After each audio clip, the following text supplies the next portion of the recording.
Hallo ihr liebe Leute, hier ist wieder der Yankee mit Let's Play Terranigma auf Pelzig.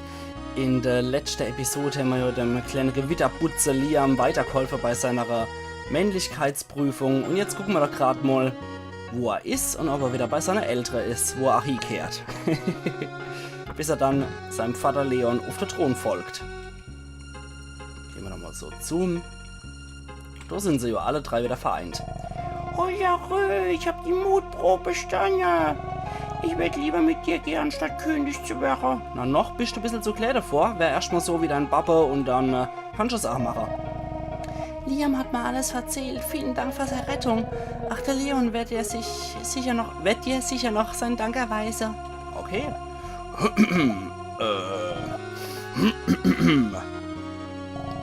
Ich danke dir für die Rettung von meinem Sohn. Da stehen dir noch große Aufgaben bevor, kleiner Mensch. Ich werde die Tiere über der Kommune richten. Das ist für dich.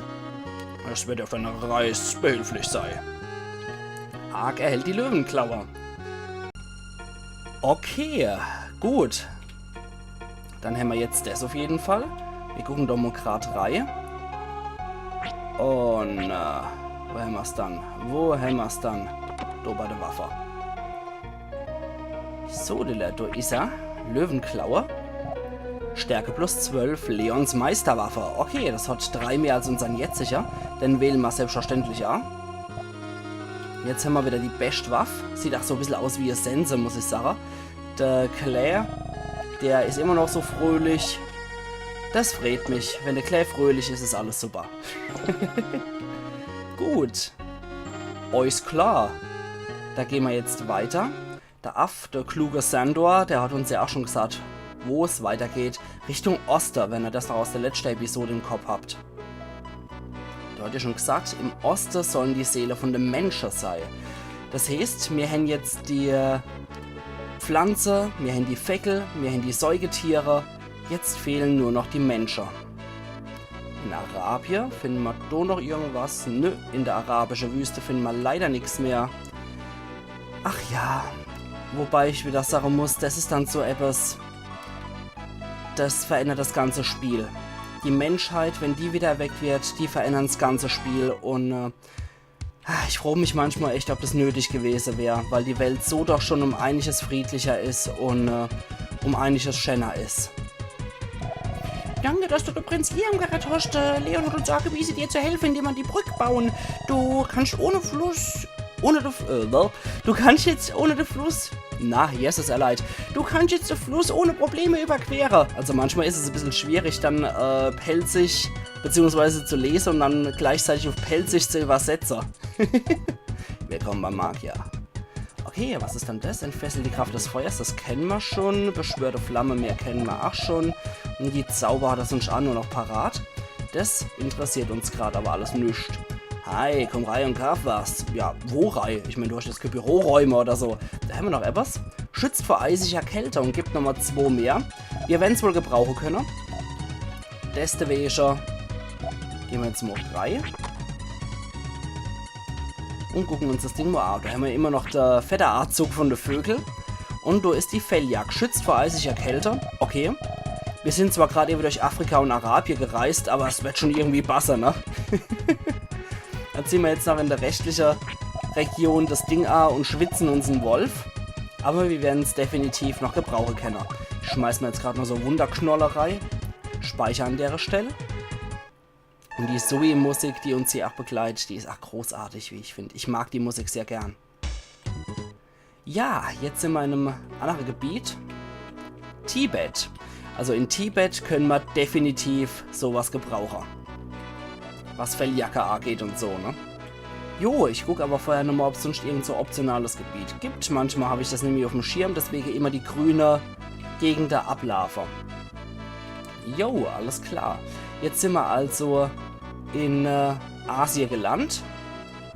Und ihr könnt euch vorstellen, was wir hier in Tibet genau erklimmen müssen, um die Menschen zu befreien. Das Gebiet heißt Eklemata. Und ihr könnt euch wahrscheinlich denken, dass hier der Himalaya gemeint ist. Etwas schade, dass ausgerechnet das Gebiet von den Menschen, was sich eigentlich später im Spiel so als die ich würde sagen, die bedeutendste Etappe im Spiel entpuppt. Also das ist jetzt wirklich ohne zu spoilern, sondern wirklich nur mit der Menschheit ändert sich halt wirklich alles, muss man dazu sagen. Wenn die Menschheit wieder dabei ist, dann ändert sich alles im Spiel und die Welt ist nämlich so, wie sie vorher war. Deswegen finde ich es etwas schade, dass gerade was so bedeutend die Etappe die Musik vom Crackliff dann wieder genommen wird und dass sie dafür keine eigene Musik genommen haben. Das ist schon etwas schade. So, haben wir einen Kristall. Das ist Eklimata, die Seele der Menschheit, schlafen hier. Ja. Wie uns der Gaia-Abschnitt hier schon sehr eindrucksvoll schildert. Also, wie gesagt, es ist das Gebiet, um die Menschen wieder zu holen aus ihrem Schlaf. Und ich freue mich echt manchmal, ob das sei gemisst hätte, ob die Welt ohne die Menschheit vorher nicht eigentlich glücklicher war in dem Status, wo nur Pflanzen und Tiere leben. Weil es ist definitiv ein großer Einschnitt mit der Menschheit, die zurückgeholt wird. Und die Dinger, die habe ich eh gefressen hier, die Viecher. Ja. Ach ja. Ja, es ändert einfach so viel. Und ich wäre schon wehmütig, wenn ich dran denke, dass ich jetzt hier die Menschen wieder zurückholen muss. Okay, da liegt so ein einsamer Yeti hier auf dem Boden. Und der kann uns entweder angreifen oder in Friede lassen. Er macht uns eigentlich nichts, außer wir greifen ihn an. Sind wir jetzt mal gemein? Dann ist nämlich Yeti läuft amok. Und dann macht er so lustige Sache hier, die uns in der Gegend rumschmeißen. Jetzt ist er wieder normal. Und jetzt ist er kaputt. Oh. Also wir können die Yeti eigentlich ignorieren. Oder wir können angreifen, was er EP dir halt gibt. Auf der anderen Seite ist es auch wieder so typisch Mensch, ne? Was ist das? Komm, wir bringen es mal um und gucken mal, was passiert. Das ist so typisch Mensch irgendwie. Man kommt irgendwo in ein Gebiet und statt die Sache einfach mal in Friede zu lassen, muss man sie gleich attackieren. Der Yeti ist ein freies Lebewesen. Er kann Freund oder Feind sein. Ja, wie ich eben erklärt habe, und dann lassen wir jetzt einmal in Friede. Der ist noch das, was ein Mensch hier am nächsten kommt in dem Gebiet. Deswegen lassen wir den mal in Frieden. Okay, ja. Da ist auch wieder so einer. Schon wütend rot angelaufen. Die Quelle scheint aus dem Boden zu sprudeln. Der Yeti sieht zufrieden aus. Und da kommt mal unser kleiner Klugscheißer dazu. Das ist eine heiße Quelle. Was ist denn das? Eine Naturwunderart Heilbrunnen. Man kann dort sein Wunde heilen, wie der Yeti hier. Aber er scheint schwer verwundet. Wir bräuchten ein Eisblumenblatt. Was soll denn das Blatt dann gut sein? Na, es wird der Heilprozess beschleunigen. Alles klar. Das heißt, der gute Yeti hier, der braucht da Eisblumenblatt. Und ich finde es auch so geil, wie hier die Spiegelung im Wasser schon dargestellt ist. Das ist großartig. Ach ja. Aber ich finde es definitiv, das habe ich schon früher schade gefunden, dass man für Eklimata keine eigene Musik nimmt. Da hätte man auch eine sehr, sehr epische Musik bestimmt nehmen können. So, jetzt kommen wir hier in die Eishöhle rein. Oh, die Viecher, die hasse ich wie die Pest. Die hasse ich aus einem ganz bestimmten Grund. Die können nämlich eine Zustandsveränderung hervorrufen, die nicht gerade sehr schön ist, wie ich gestehen muss. Und die ich, wenn möglich, gern vermeiden tät. Alles, was so kläh und männlich durch die Gegend hupst, kann ich in dem Spiel sowieso nicht leider. Vor allem die kleinen Kung-Fu-Kämpfer, die hasse ich wie die Pest. Hier geht's dann noch wohl lang. Ich finde es auch so geil gemacht, wie man im Hintergrund dann die Berge sieht. Aber wie nach sehen, da kommt man nicht durch, auch mit unserem Granitspeer nicht. Das vermittelt dann immer so den Eindruck, dass man in einer Eishöhle halt an einem runterklettern kann und dass man dann so in einer halboffenen Passage ist, wo dann nur eine Seite von der Höhle mit Felsen bedeckt ist. So Kletterpassage, könnte man sagen. Ach, großartig, großartig. Das Spiel hat vor seiner Zeit so viel zu bieten. Ach, der Ghetto-Blaster wieder mit seinem Beaver. Scheiß Kerl. So. Den haben wir aber relativ schnell abgefrühstückt. So. Aber das Gebiet da ohne ist definitiv noch wichtig für uns, genauso wie hier. Immer die Dinger aus dem Weg rahmen. Das wird nämlich noch wichtig sein, vor allem, dass wir hier so Rampe hängen. Södela. Da ist schon leer. Sehr gut. Aber bevor der Ghetto Blaster jetzt wieder sein Bebe macht, gehen wir lieber außerhalb von seiner Sicht, von seinem Sichtfeld. Dann kann er uns nämlich an den Betreffer. Komm her, du ekliges... Wie, du bist immun gegen Abschmeiße, du scheiß Typ. Ja, dann muss ich halt mit dem Funkepflug fertig machen. Okay, aber... Das sieht gerade wieder böse aus. Ich brauche mal wieder Wunderknöllchen. Und pfeif mal hinterher noch so ein Heilknöllchen. Benutzt die Heilknoll. 20 Kraftpunkte geheilt. Sehr episch. Aber damit ich einmal die Heilknolle verwende, steht die Sache, ist das auch mal notwendig. Okay. So. Da können wir jetzt hochkraxeln. Und ja, da entstehen mal wieder spontan die Dinger hier, die Kristalle. Und hier gibt es auch ein schönes Gebiet, in was wir rein kennen. Also bei denen ist definitiv die Attacke am wirkungsvollsten, aber man kriegt immer ein bisschen was ab. So, jetzt polter mal hier runter. Und kommt dort hier, wo vorher verschlossen war. Arger Held, Flammestab. Das ist für unser Gebiet natürlich sehr, sehr wichtig. Aber trotz allem, ach, die Löweklaue war eine shiny Waffe. Und ich will immer alles haben, von daher muss sein. Feuer umhüllt die Waffe. Ja, das sieht man nur so im Dreizack aus.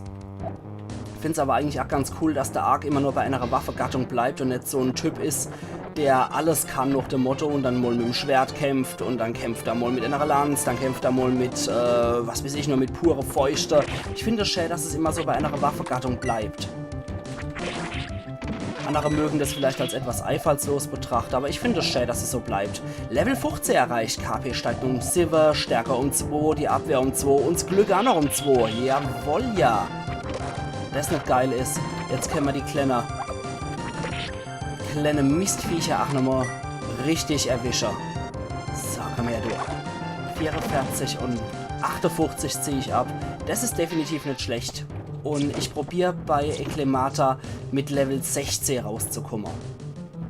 Das wäre, glaube ich, schon nicht schlecht. So, zack, das ist mit M-Schlag gekillt. Und er hat sogar noch ein paar Taler für uns da gelost. Das ist natürlich sehr, sehr schön. Okay, die scheinen nur um die 50 auszuhalten, die Viecher. Und jetzt machen wir auch noch was Schönes. Damit die Aufräumaktion definitiv auch noch Sinn hat.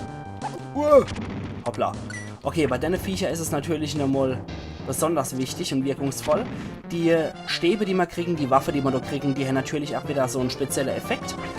Und, also manche von denen. Und der Feuerstab ist natürlich besonders wirksam gegenüber Eisgegner. Das versteht sich von selber. So. Aber das muss man... Jesus. Das muss man definitiv im Kopf behalten. Und jetzt, nachdem wir mit dem Herrn Schädel dagegen gerannt sind wir hier nochmal beim Eispanzer gelandet. Natürlich auch nochmal sehr geil. Und passend zum Thema. Aber trotz allem Eispanzer und Fellmantel. Ich glaube, die Felljagd wäre mal eigentlich lieber hier. Aber schützt vor Feuer das Ding. Okay. Wir rüsten es einfach mal aus. Wir haben zwar keine Feuergegner hier parat, aber trotzdem, man kann doch nie vorsichtig genug sein, wie ich finde. Und es hat immer hier einen Abwehrpunkt mehr und dann nehmen wir auf jeden Fall auch dankend entgegen. So, zackadudeldu. Und hier. Und dann gehen wir nochmal die Rampe runter. Zack. Und da explodiert der Weg auch nochmal speziell für uns. Und wir kommen in den Bereich. Ich finde es aber auch so geil gemacht mit den Eiskristalle daneben an der Seite. Das ist so cool. Ah, schön. Schön. Ich vermisse eigentlich gar keine neue Musik, wenn ich mal das Gebiet so angucke, weil das Gebiet ist selber schon so geil gemacht. Da gibt's nichts. Der Ekelschleim, der teilt sich auch noch. Scheiß Ding. Widerliche Grütze. Also, ihr liebe Leute, niemals blauer Pudding Trauer. Das ist ganz, ganz fieses Zeichen. Okay, jetzt sind wir hier aufgelandet. Ich bin eine Eisblum. Meine Blätter heilen Wunde. Wir verblatt in der Hesi Quell und Bad drin, um deine Wunde zu heilen. Ich geb da ein Blatt. Arger Held Eisblumenblatt. Fand ich immer schon etwas skurril, wie gespalten das Blatt ist und wie das aussieht. Naja. Aber schön, dass es uns freiwillig so ein Ding gibt. Ja. Aber du besitzt schon eins von meinen Blättern, natürlich. Ich finde es sehr großzügig von der Pflanze. Normalerweise bei Menschen ist es danach immer so, wir sehen dann hier so Blumen, komm, wir robben mal ein Blatt ab. Ich finde es irgendwie doch höflicher, wenn man da frucht. Natürlich mag ich das A-Wähle Fluffy. So, jetzt haben wir das lustige Ding hier A gewählt und können unseren Yeti oder mit Heiler. Zack. Das Geräusch ist alle schon so widerlich, wenn sich das dehlt. Herren mal hier. Achtung. Das ist wie wenn der Ark später was trinkt. Da macht es auch dieses Geräusch. Das ist so widerwärtig. Vor allem, wenn man was trinkt. Okay, das kann ich ja nur vollziehen, dass man das so Geräusch macht, wenn man ganz besonders gierig trinkt. Aber wenn man das mit so einem Schleim in Verbindung bringt, ist es doch irgendwie sau widerwärtig. Ja, das werden jetzt so ganz gekillt haben. Du Scheißkerl. So, hab ich dich. Na Allah. Und ich finde, wir können in dem Gebiet definitiv noch mitnehmen, was es mitzunehmen gibt. Na, klettern wir hoch. Und zack. Ah, okay, das ist auch nicht schlecht, was Schade angeht. Ich habe gedacht, die normale Standardattacke wäre hilfreicher. Das hier zieht bei denen kaum was ab, muss man dazu sagen. So. Ich mag hier auf jeden Fall nochmal alles mitnehmen, was irgendwie möglich ist. Zack. Dann können wir nämlich wieder runtergehen.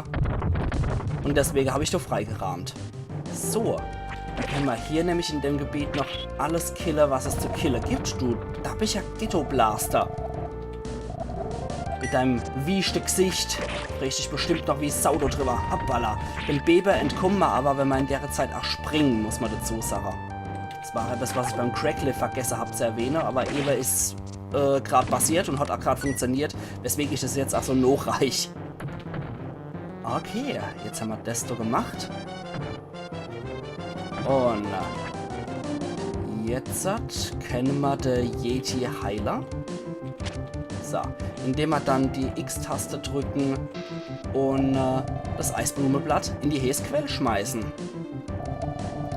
Meine Wunde sind geheilt. Du Freund, mein Freund, du Mitkommer. Alles klar. Also wenn mich einer schon so eloquent drum bittet, so kann ich definitiv nicht näher sagen. Du rüberwolle. Ajo. Alles klar. So, jetzt sind wir rübergeschmissen, war. Du hast die Wunde von meinem Bruder geheilt. Du rüberwolle. Na gut, vielleicht später. Alles klar, aber danke für die Yeti Express. Das ist auch so exklusiv, das kann sich nicht jeder leisten, die Sache. Deswegen nehme ich den doch sehr gern entgegen. Wie gesagt, Yeti kann Freund oder Feind sein. Und wenn man erstmal sich mit M-Arc gefreundet hat, dann will man irgendwie die anderen nämlich arg greifen. Auch wenn es Erfahrungspunkte geben, ja.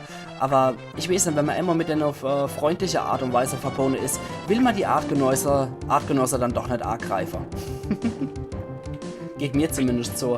Das ist genauso, wie wenn man mal früher ein Häschen oder so gehabt hat. War zumindest bei mir so. Ich habe früher Kaninchen gehabt als Haustiere und esse bis heute eigentlich kein Has. Ich habe es zwar mal probiert, aber es ist nochmal was anderes, wenn man früher ein Has gehabt hat. Man will es dann irgendwie doch nicht essen. Noch einmal ein Kristall abgestaubt. Und dann gehen wir dort hier. So ist es auch mit dem Yeti. Wenn man einmal Freundschaft mit dem Yeti geschlossen hat, dann will man doch auch definitiv nie mehr andere Yetis angreifen. Vergleichszeichen miese Wölfe.